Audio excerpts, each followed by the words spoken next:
O Via Justiça de hoje é sobre direito imobiliário. Nós vamos falar sobre o distrato de imóveis na planta. Nossos convidados, o advogado Kênio Pereira, especialista no tema, e a advogada Daniela Tognoli, professora de Direito Penal. Numa parceria da TV Assembleia com a Mages, a Associação dos Magistrados Mineiros, o Via Justiça está começando.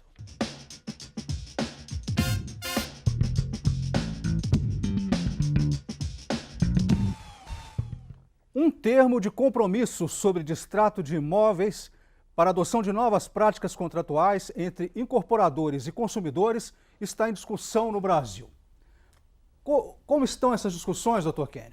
Estão bem avançadas e realmente visam, de certa forma, prejudicar o consumidor. Porque esse termo ele cria situações completamente desequilibradas a favor das incorporadoras e construtoras, criando uma situação para favorecer essas empresas de maneira a não respeitar a própria lei. Esse termo ele fere o Código de Defesa do Consumidor, ele afronta as súmulas do STJ e decisões dos tribunais são acertadas. Então, na prática, o termo ele tem uma visão de criar um desequilíbrio consagrado nas relações de incorporadores e consumidores, dando assim, vamos colocar fundamentação a cláusulas que visam a gerar vantagem ilícita para a construtora em prejuízo do comprador. Como que se chegou à discussão sobre esse termo? Algumas entidades ligadas às incorporadoras criaram esse termo e buscaram apoio do governo, alegando que estariam com dificuldade financeira em devolver o dinheiro para os adquirentes. O que acontece na prática é que a construtora ela vende o imóvel e, logicamente, ela atrasa, esse atraso dela de entregar o imóvel gerou muitos distratos. Então, há hoje no Brasil um recorde de devolução de imóveis por culpa da própria construtora, da incorporadora, que não cumpriu o prazo contratual. O ponto que causa perplexidade é que o construtor nunca devolve o crédito do comprador a não ser em juízo. Esse que é o grande problema. Quem cria o volume de ações junto ao Poder Judiciário é o construtor, o incorporador, que descumpre o prazo contratual e o comprador ele pode até vir arrepender e querer o dinheiro de volta, pagando a multa tranquilamente. Só que essa multa, de acordo com o STJ, com decisões reiteradas dos tribunais, é em torno de 10% do que ele pagou. Há casos excepcionais que a multa pode chegar a 25%. Só que a construtora coloca no contrato multa em geral de 70% sobre o que a pessoa pagou, o que é completamente abusivo. Doutora Daniela, como que a senhora vê os termos que estão sendo colocados nesse termo nacional, vamos dizer assim? Causa estranheza, vir discutir um acordo, um pacto que tem como foco a proteção do direito do consumidor e trata de direitos que já estão disciplinados na lei, que a lei já garante, porque o direito do consumidor é um direito em que o poder público já preparou toda a legislação, a fim de proteger efetivamente, de forma eficiente, o consumidor. Então, nós já temos previsões nas leis e até tem a súmula, que certamente será mencionada, que já garante para o consumidor a resolução desses contratos de forma favorável, respeitando os direitos dele. Então, de repente, você olha um acordo sendo feito, um pacto sendo feito, e que você constata que no final, na verdade, ele não favorece o consumidor.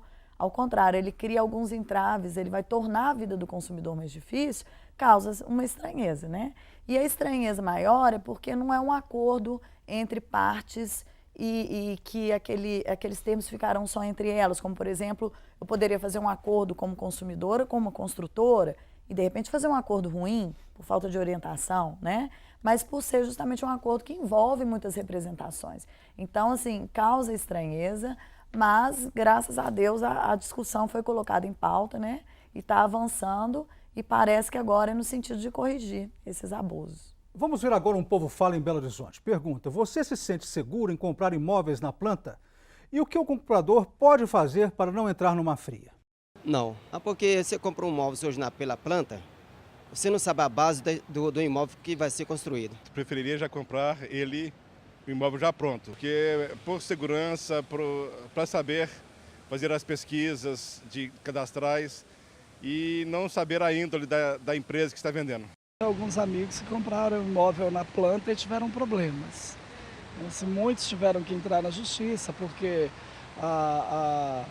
A construtora não entregou no prazo, construtoras que faliram no meio do processo, então a gente sempre fica com receio. Eu preferia comprar pronto, desde que eu tivesse dinheiro disponível, porque eu não quero ficar devendo também e depois não conseguir pagar. Você vê essas grandes construtoras, aí está tudo envolvido em corrupção e tudo mais.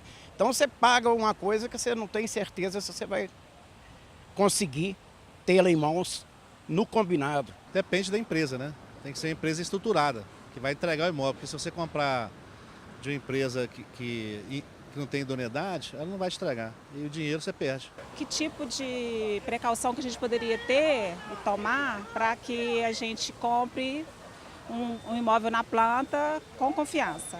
Doutor Kênio, pela fala popular, deve-se ou não comprar um imóvel na planta? Eu acho muito arriscado pelo seguinte, a falta de seriedade de grandes construtoras em fazer o contrato totalmente desequilibrado. Então a pessoa coloca lá o contrato, ele é montado pelo jurídico dessa empresa, que favorece apenas a empresa. Vemos que nesse termo nacional que estão tentando montar agora no Brasil, no termo coloca o seguinte, a multa contra a construtora é de 1% sobre o seu valor pago. Já a multa contra o comprador é de 10% a 30% do valor do imóvel, ou seja, a multa ela é desequilibrada, ela fere o Código de Defesa do Consumidor. Nesse termo, é tão absurdo, coloca lá que a construtora pode cobrar 3% do preço do imóvel para ligar a água e a luz. Ou seja, a pessoa compra um imóvel de 500 mil, pelo termo que está sendo negociado com essas entidades, pode cobrar mais 15 mil para ligar água e luz. Ô, gente, ninguém compra imóvel sem água e luz, né? O produto tem que ser utilizável. Outro detalhe interessante também com relação à comissão do corretor. Tecnicamente, a comissão sempre foi paga historicamente pelo vendedor. Então, a pessoa compra um imóvel, compra um carro, compra uma televisão, ela vai na loja, compra a TV, R$3.000. Não tem lá para pagar 150 à parte para o vendedor. Eu comprar um carro de 40 mil, não vai pagar R$1.500 para o vendedor separado. Já o pacto, ou termo que eles estão colocando agora, está consagrando a retirar a comissão por fora para o comprador pagar. É para lesar o fisco. Isso gera prejuízo ao comprador no imposto de renda, porque aumenta o lucro imobiliário contra o comprador e esse comprador pode ter que pagar INSS. Então são fatores completamente ilegais, abusivos, que afrontam o que já está consagrado na lei contra o consumidor no caso. Doutora Daniela, como que a senhora viu a fala popular? Eu achei muito interessante contrastar a fala de um popular que fala a empresa ela pode quebrar e ela não vai te entregar o imóvel, com um outro que diz só com uma empresa confiável, né, que tenha tradição no mercado, porque aí você tem a garantia de que será feita a entrega.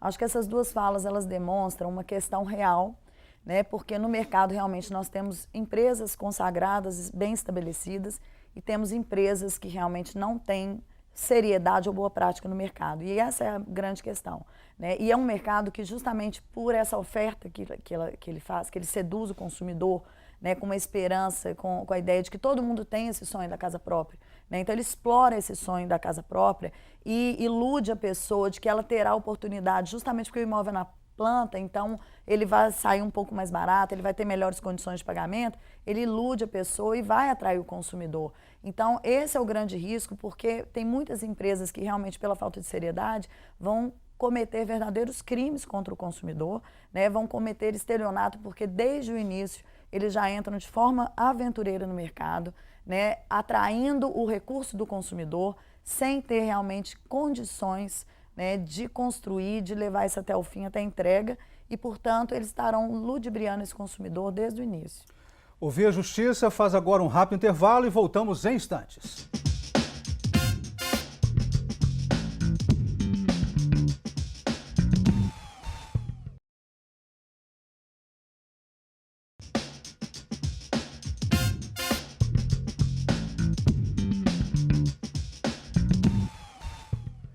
Ouvir a Justiça e a discussão de novas regras para o distrato de imóveis na planta. Participam do programa o advogado Kênio Pereira, especialista em direito imobiliário, e a advogada Daniela Tognoli, professora de direito penal.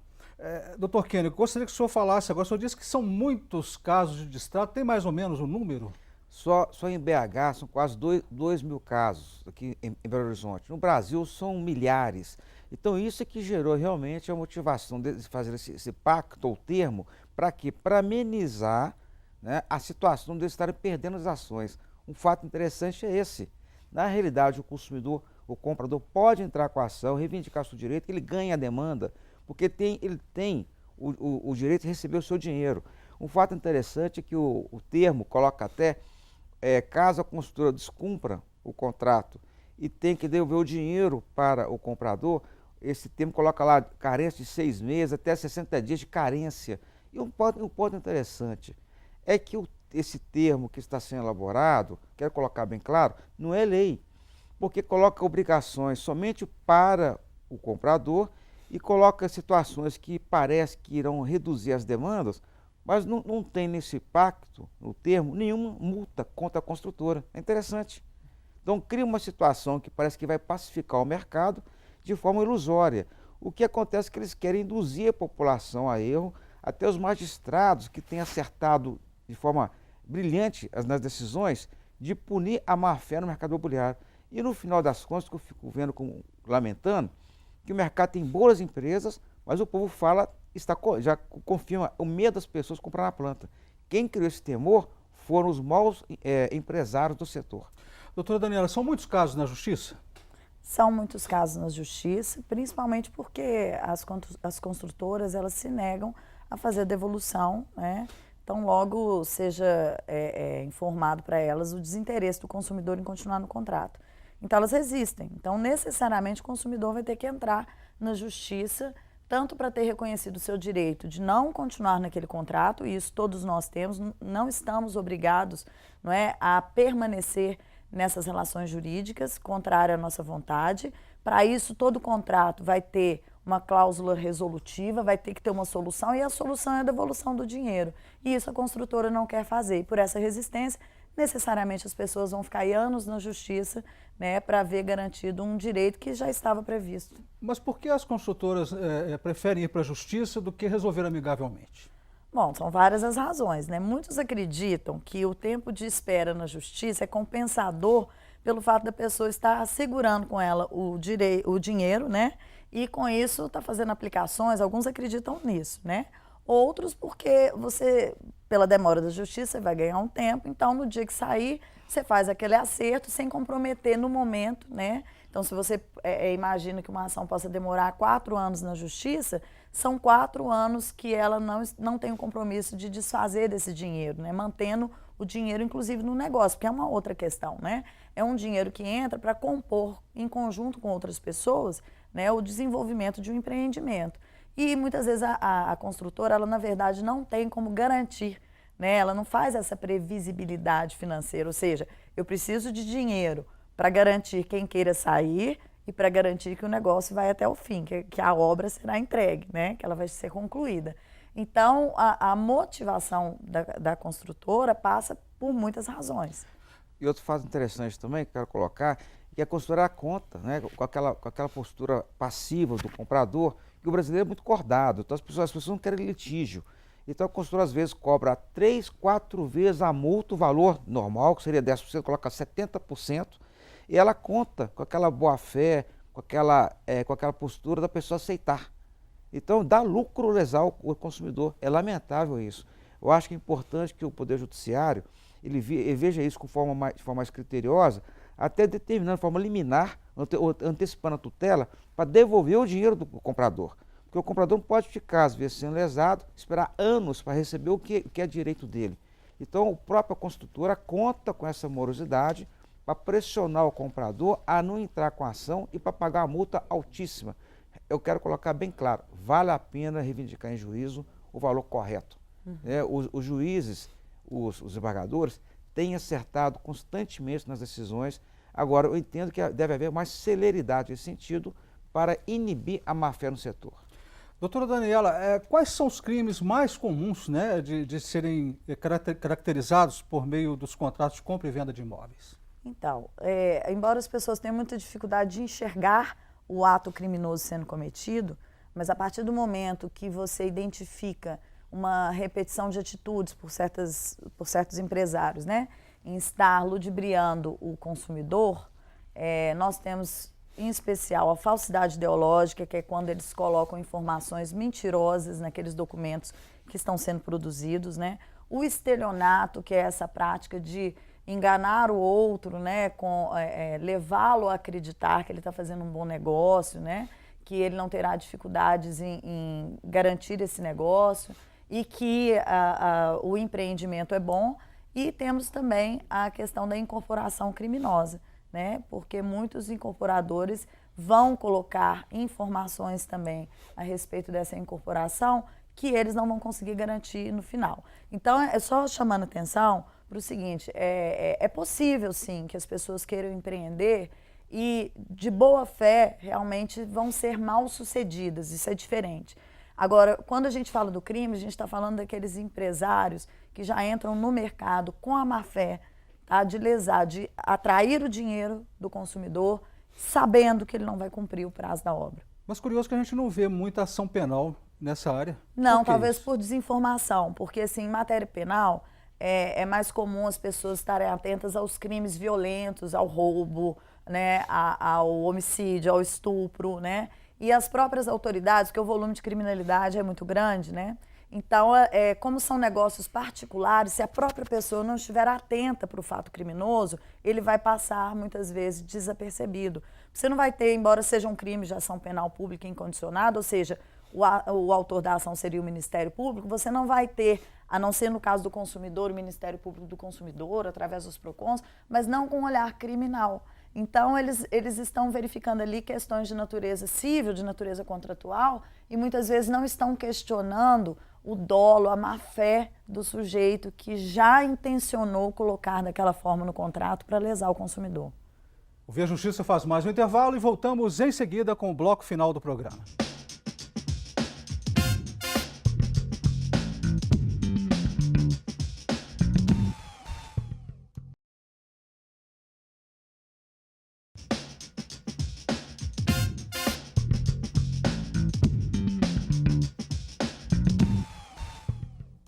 O Via Justiça e as discussões de novas regras para o distrato de imóveis comprados na planta. Participando do programa, o advogado Kênio Pereira, especialista em direito imobiliário, e a advogada Daniela Tonioli, professora de direito penal. Doutor Kênio, eu gostaria que o senhor falasse quais são as instituições que estão discutindo esse pacto nacional. A BRIC, né? Associação Brasileira de Consumidor, de Construção Civil, Incorporadoras, e a Secretaria Nacional de Direito do Consumidor e o Ministério da Fazenda. São 4 entidades, mas basicamente quem está comandando são empresas, né, que têm intenção de lucrar com esse pacto. Agora, um fato interessante é que os PROCONs estão contra. Então, de forma muito louvável, né, os PROCONs se posicionaram contra, bem como o MP. Então, na prática, quem entende da matéria realmente, a parte jurídica, está contra em relação a esse pacto, o qual é completamente lesivo ao consumidor e, repito, afronta as súmulas do STJ e dos tribunais em geral. Houve um acordo no Rio de Janeiro, em abril do ano passado, né, em que se chegou a firmar um pacto nesse sentido. Qual que é a relação desse pacto nacional sendo discutido agora com aquele acordo do Rio do ano passado? O pacto foi feito em abril, em função de ter sido denunciadas as coisas irregulares. A própria OAB denunciou isso e, tecnicamente, foi suspenso o pacto. Então, refizeram outro agora, no final do ano de 2016, amenizando essas cláusulas, mas mantendo, inclusive, os desequilíbrios. Por exemplo, até consagrando que a consultora pode fazer propaganda com paisagens e tudo mais, mas que não adere ao contrato à propaganda, que é completamente abusivo, criando situações, inclusive, de antecipar o pagamento contra o consumidor de maneira a cobrar dele juros, até mesmo usando o habite-se para antecipar o pagamento. Porque o habite-se, as pessoas pensam que é a consagração da conclusão da obra em perfeito estado. Não. O habite-se pode ser concedido com o prédio acabado por fora e faltando piso, azulejos e a parede de um reboco. Então as pessoas não sabem disso. Então criaram situações para gerar prejuízo ao comprador em função do desconhecimento técnico. Doutora Daniela, quais medidas, né, devem ser tomadas pelo consumidor que se sente lesado por um ato que possa ser criminoso? Olha, o consumidor deve imediatamente buscar fazer o registro, né, desse fato que ele vivenciou. indo até as delegacias de polícia. No caso aqui nós temos em Belo Horizonte a Delegacia de Defesa do Consumidor, no mesmo espaço Cidadania em que funciona o PROCON da Assembleia Legislativa. Isso facilita muito porque, nesse caso, o sujeito vai reclamar no PROCON, ele já é encaminhado para a delegacia. Mas então as pessoas, de qualquer forma, percebendo a gravidade, ainda que elas tenham dúvida que seja crime, percebendo a gravidade, né, do que está acontecendo com ela pode se direcionar a uma delegacia, fazer o seu registro e pedir providência, porque o delegado de polícia vai verificar se realmente haverá um enquadramento em um crime. Se houver, ele vai tomar as providências de instaurar o inquérito policial e, vindo a levantar os indícios que ele precisa, o Ministério Público, então, terá subsídio para oferecer mais adiante a denúncia que dará origem à ação penal. E aí nós teremos um caminho paralelo com a resolução do problema dele no âmbito civil, que, via de regra, diz respeito à restituição do que ele pagou. Por que, uma curiosidade, o direito penal não trata muito desse assunto? É por aquela questão de que esses crimes, eles não repercutem realmente muito, as pessoas não têm visão, né? O direito penal, ele trata, sim, né? A gente tem a noção de que o direito penal, ele é o último recurso que a gente busca na lei, realmente, porque a gravidade com que ele trata os assuntos é muito severa, né? Então, ele trata da liberdade das pessoas. Então, ele deve ser o último recurso que a gente busque para poder solucionar um problema. Mas, por outro lado, ele trata na medida em que ele faz previsões, inclusive muitas delas específicas, tanto o Código de Defesa do Consumidor faz previsões específicas de crime, quanto a Lei de Incorporação faz a previsão de fato criminoso, né? Então, ele trata, né, a cultura, talvez, de como vemos o crime, que não permite as pessoas perceberem que elas estão envolvidas nele. Doutor Kênio, o que o senhor tem a dizer com relação ao momento em que a pessoa, por exemplo, compra um imóvel na planta? Até quando ele pode desistir desse imóvel para evitar problemas maiores na frente? Depende do contrato, né? Um fato interessante é o seguinte, o contrato é a base de tudo. Então, cabe ao comprador ter seu advogado para analisar e colocar até lá uma multa razoável. Então, não tem esse momento específico. O detalhe que o contrato pode prever, deve prever, no caso, né? A multa rescisória, razoável. Essa multa não visa enriquecer a construtora, visa evitar prejuízo para a parte inocente. Outro fator interessante é que o comprador tem que tomar cuidado na hora que ele vê que tem cláusulas muito desequilibradas e ele percebe que a construtora não quer inserir cláusulas colocando multa contra ela, colocando prazo de entrega certo, criando situações de segurança, deve procurar outra empresa, né? O mercado hoje está muito mais favorável ao comprador, tem gente séria no mercado, empresas sérias, e deve procurar então, fazer um contrato bem feito, bem pensado, de maneira a evitar aborrecimento. Se o contrato for tendencioso, evite fazer aquele negócio com aquela empresa. O senhor falou aí das súmulas, né? Que o pacto estaria indo contra as súmulas, né? Correto, do STJ. Você poderia citar essas súmulas, por favor? Esse é tipo a questão do súmula 543, né? Tecnicamente, se houver uma rescisão contratual, né? A construtora tem o direito de cobrar essa multa se for arrependimento do comprador, mas ele tem que devolver de imediato o valor e não criar aquela situação de forçar uma ação. Outra situação interessante, o STJ consagrou a questão do pagamento da comissão. Quem paga a comissão sempre é o vendedor. Agora, a lei, o STJ permite que o comprador venha contratar o corretor se ele realmente quiser contratar o corretor de acordo com a sua livre e espontânea vontade e não de forma maquiada. Quando chega o comprador no estande da construtora, ele não é obrigado a assinar um contrato que é inverídico, falando um contrato que ele contratou um corretor que nunca viu. Isso caracteriza, inclusive, o crime de falsidade ideológica.